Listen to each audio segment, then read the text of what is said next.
GIS News speaks to Mervin about the foremen and contractors training program. Big plans ahead for Water Area 1, and the Dominica Cadet Corps observes Cadet Day 2013 in grand style.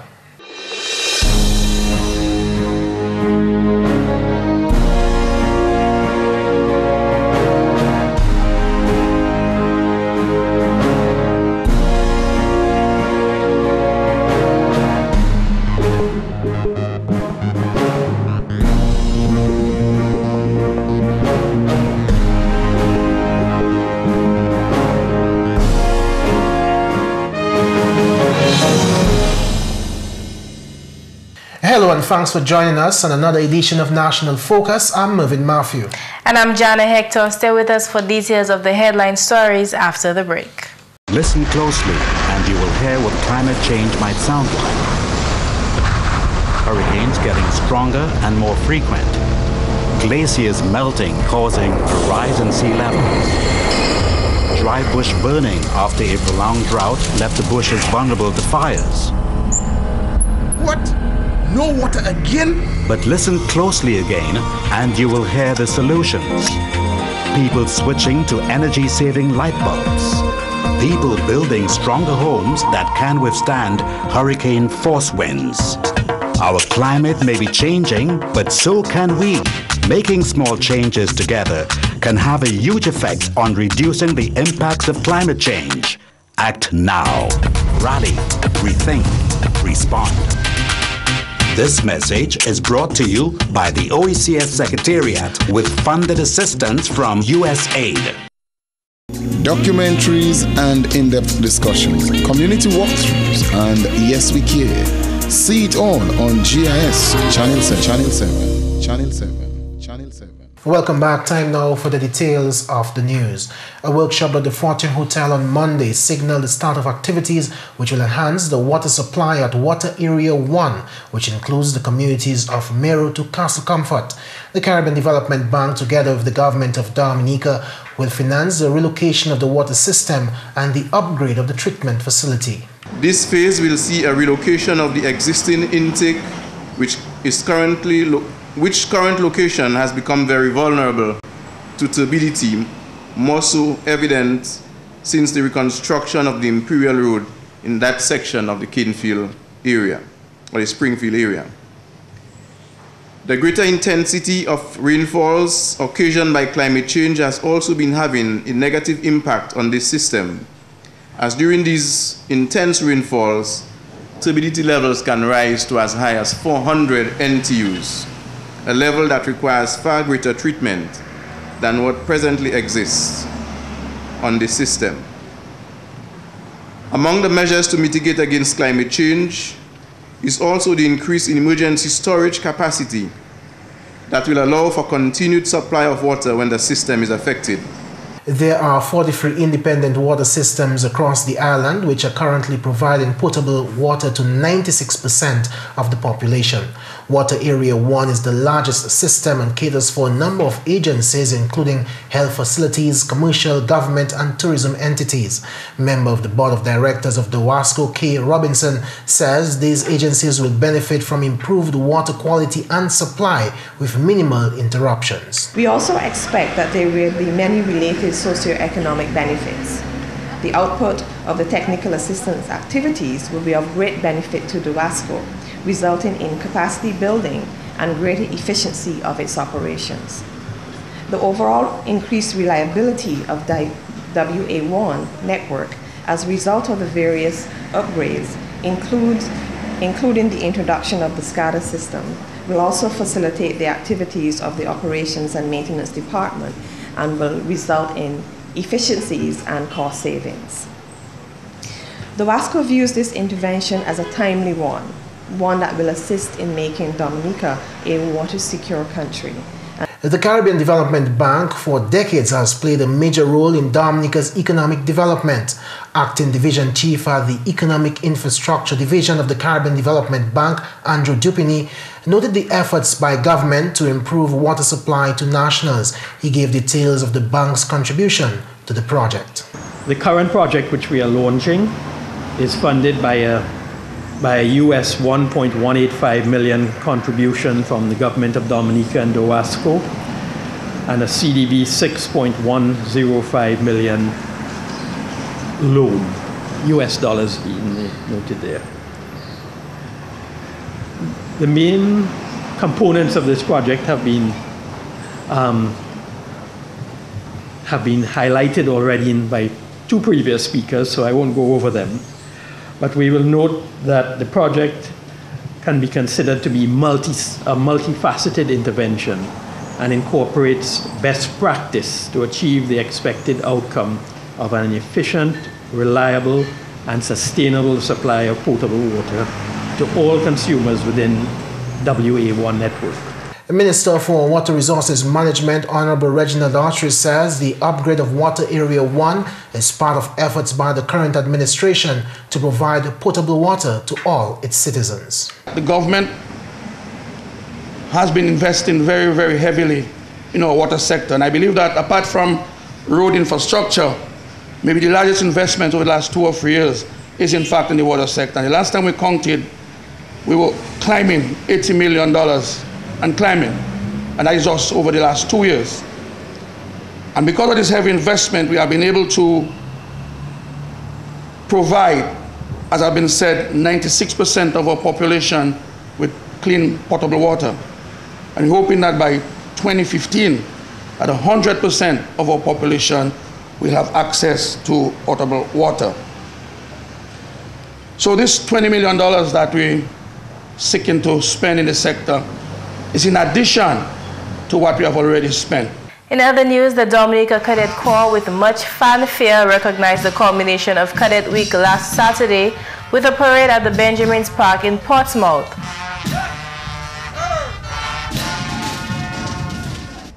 Cadet Day 2013 was themed Cadetting, Develop Your True Potential.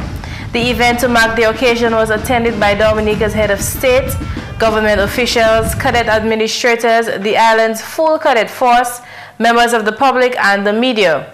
Commandant of the Dominica Cadet Corps, Police Superintendent David Andrew, used the affair to announce that the Corps has reached new levels in its operations. During the past year, the Corps has seen the resurgence of units such as the once dormant Cassibruce Secondary School Unit, as well as the Isaiah Secondary School Unit, which was made possible. All this resurgence was made possible as a result of works of a few teachers and students who took up the task of rebuilding the units at their respective schools. The Corps also experienced significant growth in membership and leadership in the Grand Bay unit. And with the efforts again of the hard-working officers and willingness of some teachers, I am pleased to report that overall the population of the Cadet Corps have moved from company size to the level of battalion strength. This achievement, the commandant stated, is thanks to the commitment and devotion of cadet administrators, to whom he expressed thanks. Captain Joseph Raymond gave a brief history of the Dominica Cadet Corps. The Corps started with 20 boys from the forms 2, 3, 4, and 5 at the Dominica Grammar School. And eventually, units were formed at the St. Mary's Academy and youth camp in Londonderry. The Dominica Cadet Corps continued to grow, and in 1976 enrolled girls, young ladies, into the program, since the Dominica Grammar School began registering females at the time. The passage of Hurricane David in 1979 saw the dormancy of the Cadet Corps, or the Dominica Cadet Corps, for 2 decades. Efforts were eventually made to resuscitate the Corps, and finally in 2001, the Dominica Cadet Corps Act repealed the 1952 ordinance and so endorsed the revival of the Dominica Cadet Corps. Units were introduced at secondary schools, including the Dominica Grammar School, the Pierre Charles Secondary School, Isaiah Thomas Secondary School, Northeast Comprehensive, Well, at the time, we had the St. Andrews High School and the Marigot Secondary School. And afterwards, they were combined into what we know as the Northeast Comprehensive Secondary School.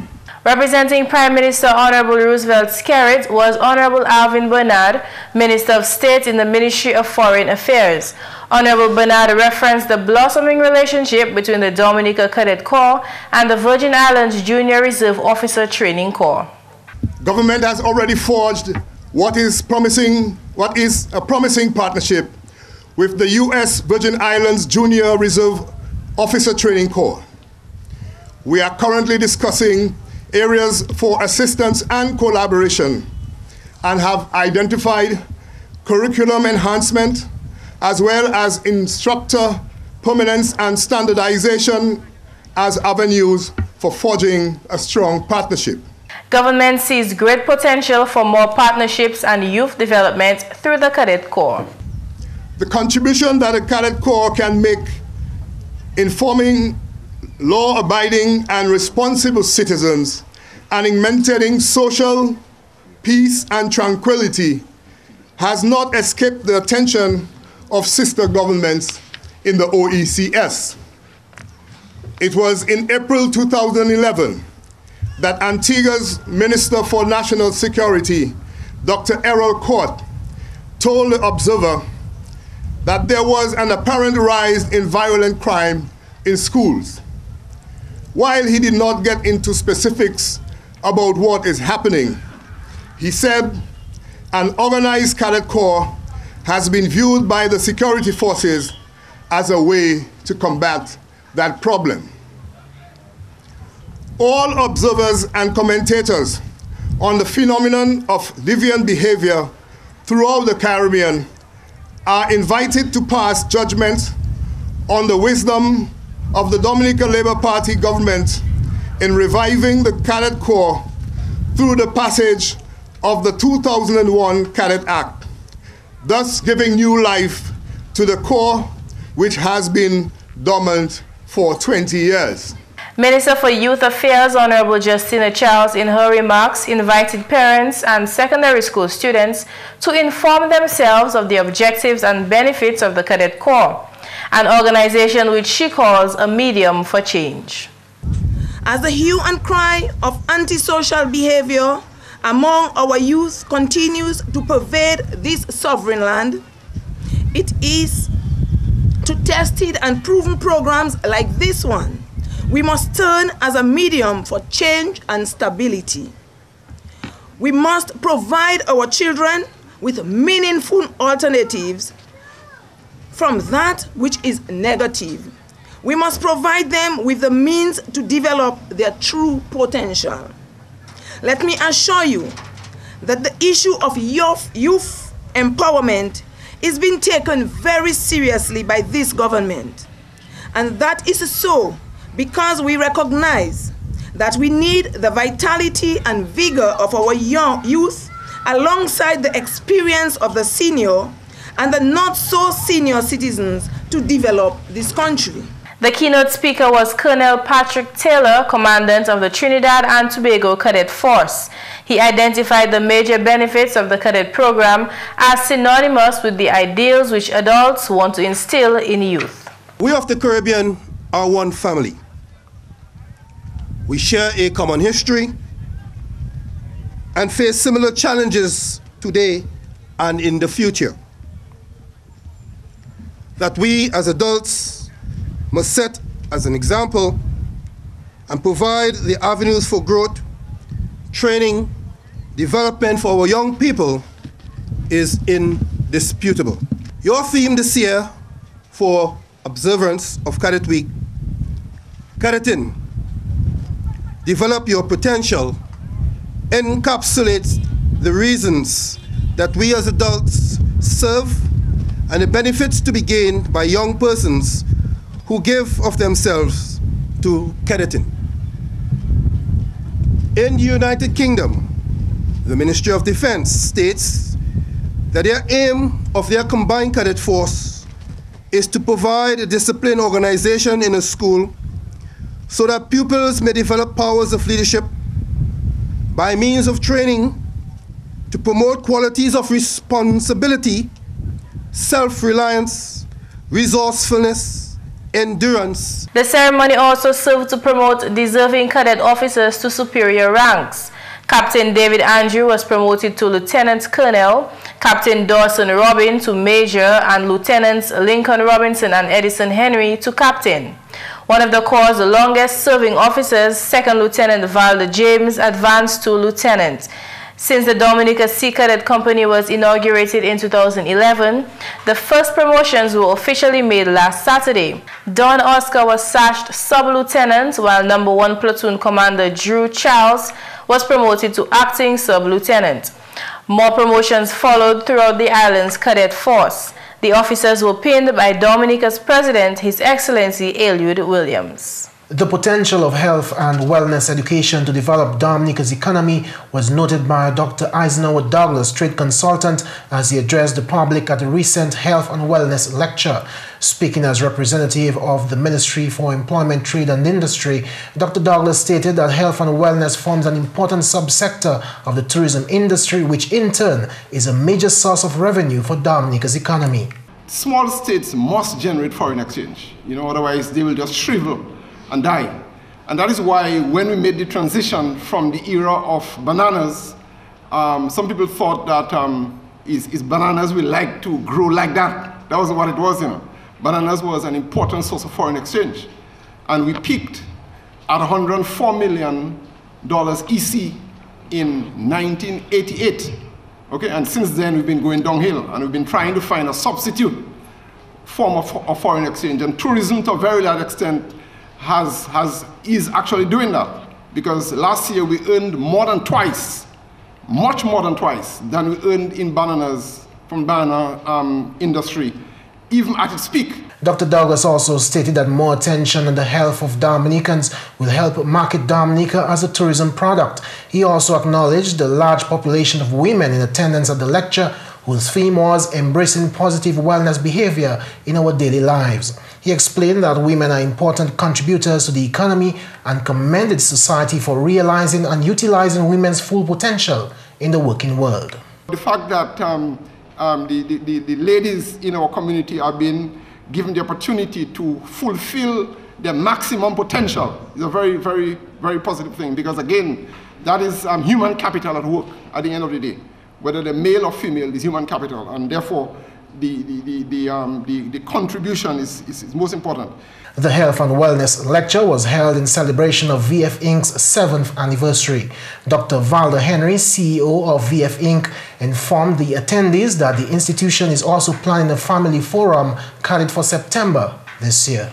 As the need for water increases, government, in collaboration with the Global Water Partnership, is making strides to meet that growing demand. The Caribbean arm of the Global Water Partnership, or GWPC, is a regional organization which aims to help Caribbean countries sustainably manage their water resources. Davis Later is the Permanent Secretary in the Ministry of Water Resource Management.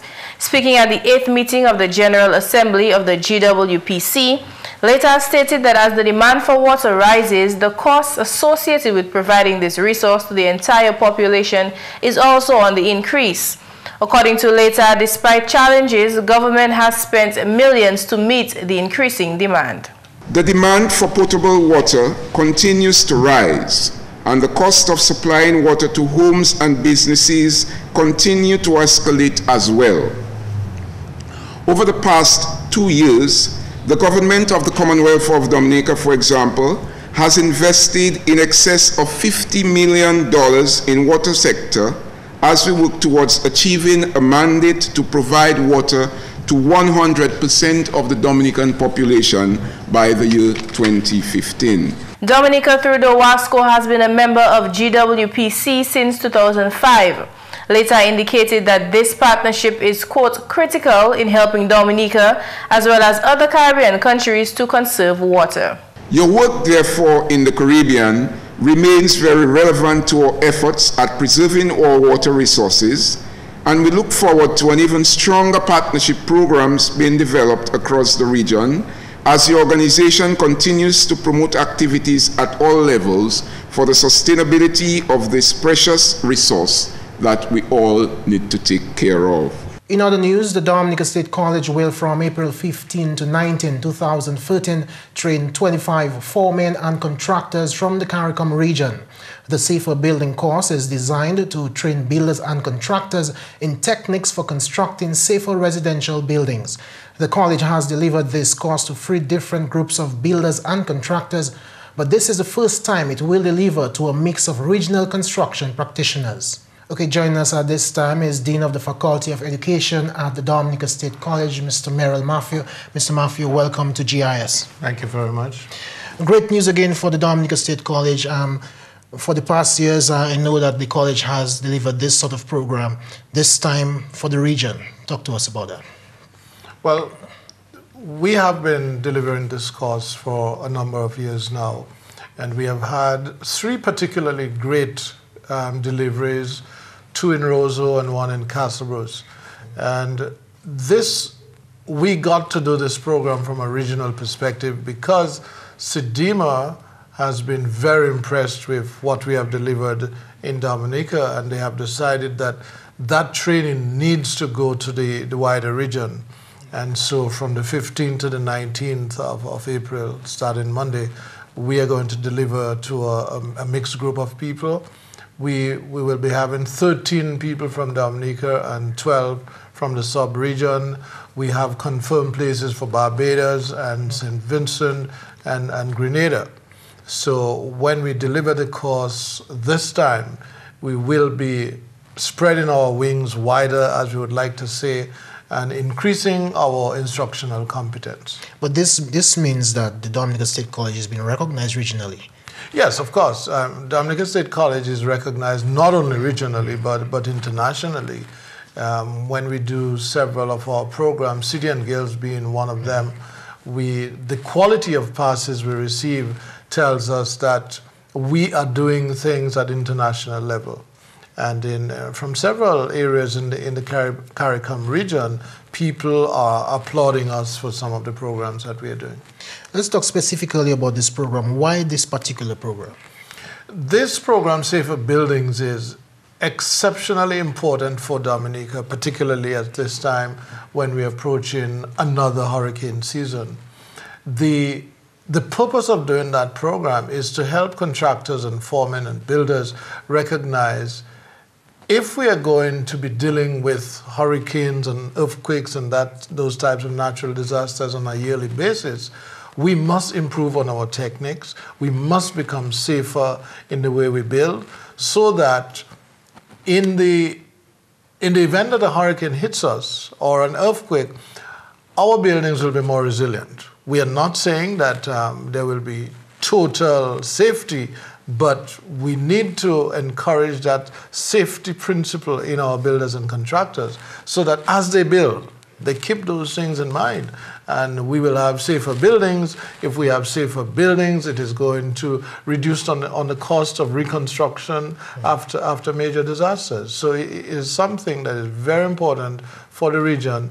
And SEDIMA is spearheading the move in educating our people about safer buildings. Are the lecturers which began the program, or do they remain the same? Are they the same lecturers? We try to change lecturers for every program. What we did 2 years ago, we trained a group of 12 local people specifically in how to deliver instruction to adults. Okay. And what we do, we shift. We use different ones for different courses. At the end, you'll always have those who are excelling, and we try to make sure we put a very good one with a weak one in every one of our training programs. What is some of the expectations, based on what you've heard? Well, actually, I have not heard from anybody from the region because it is being organized by SEDIMA. SEDIMA is sending us names as people register. But the expectation is that these people will be thoroughly sensitized to the need for safety in buildings. And a local expectation is that we will do the training so well that we will be able to draw participants from other Caribbean islands to come to do the course in Dominica. So it's a double thing. One, for them, the countries that they represent, will have the opportunity to build safer buildings, and for us, the recognition that we will get from that cause should cause us to get more clients for our programs. And finally, this is not the first course of its kind for the Dominica State College. Several programs are being offered. Are there other programs being offered at the Dominica State College now, which is available for regional students? Indeed. Take as an example the journalism program we just completed. That is of regional quality, and we would love to be able to attract people from the region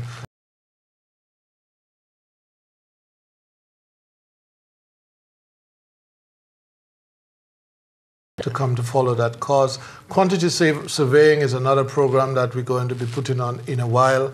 That also, people from the region would benefit from it. So there are a number of programs that we're aiming at, and I think every one of our programs can stand the regional test.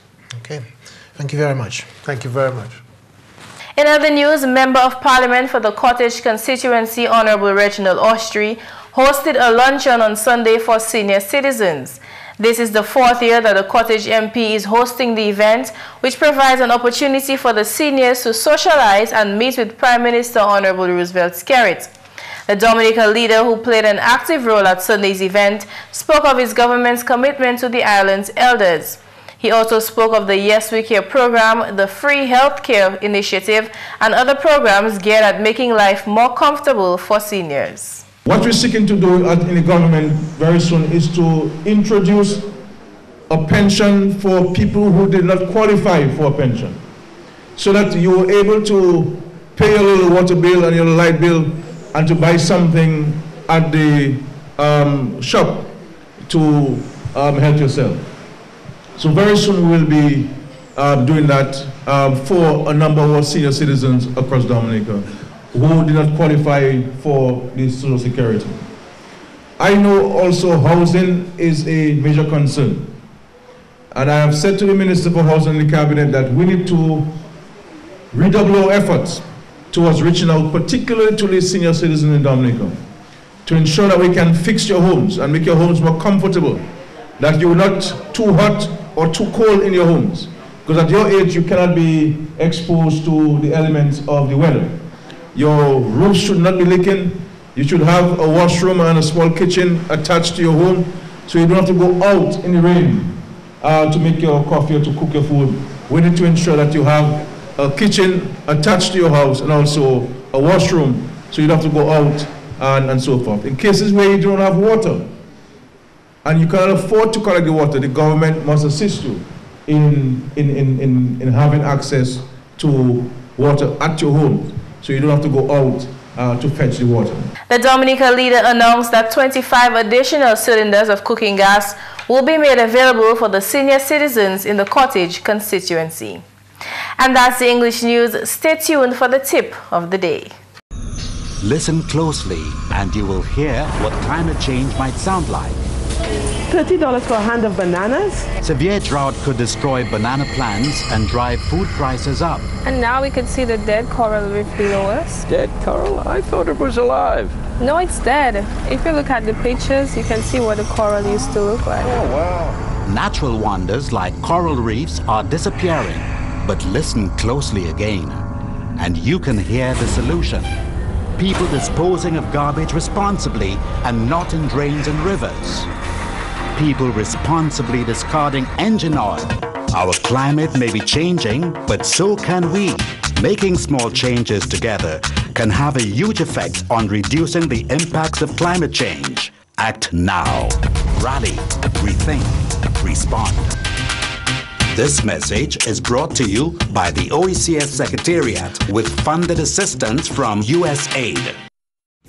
Documentaries and in-depth discussions, community walkthroughs, and Yes We Care.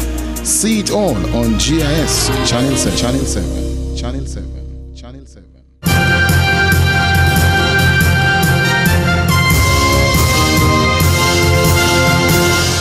To improve the quality of your life, try connecting. We are social beings and we crave connections to others individually, to our communities, to our world. Pay special attention to your family, your adored friends, your colleagues, and your neighbors. Explore and strengthen your connection to a higher power. Be open enough to enjoy the spontaneous connections that come from making a new friend on vacation or sharing a witty remark with your sitmate on the bus. Genuine curiosity and kindness are an amazing way to foster connections, new and old. And that's all for this edition of National Focus. We always welcome your suggestions and comments. Drop us an email at gis@dominica.gov.dm, or you could visit our website at news.gov.dm. Friend us on our Facebook page and be sure to like our GIS Dominica fan page. You can also catch up on past National Focus newscasts on our GIS Dominica YouTube channel. On behalf of the entire news production team, I'm Jarna Hector. And I'm Mervin Matthew. Thank you so much for watching.